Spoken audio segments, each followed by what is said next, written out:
Magandang umaga. Ngayon ay tatalakayin natin ang buhay ni Dr. Jose Rizal bilang doktor sa Dapitan.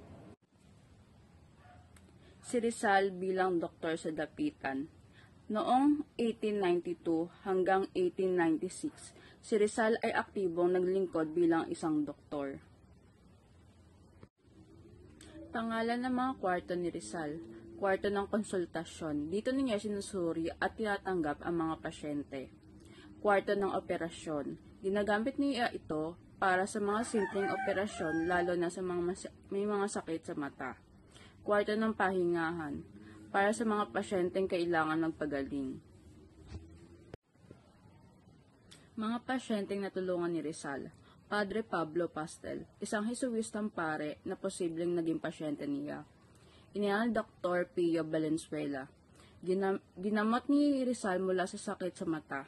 Mga lokal sa taga-Dapitan. Maraming mahihirap ang kanyang ginamot nang walang bayad, lalo na ang mga may sakit sa mata.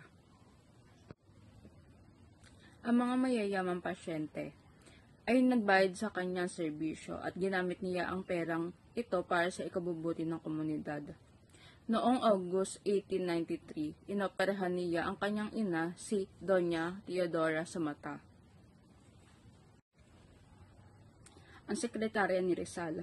Bagamat walang tiyak na tala kung sino ang naging sekretarya ni Rizal sa Dapitan, posibleng tinulungan siya ng kanyang mga estudyante o malalapit na kaibigan. Isa sa mga tumulong sa kanya ay si Jose Asinero, isang estudyante niya. Ang tulong ng mga ito ay nagpapakita na si Rizal ay malapit sa kanyang komunidad.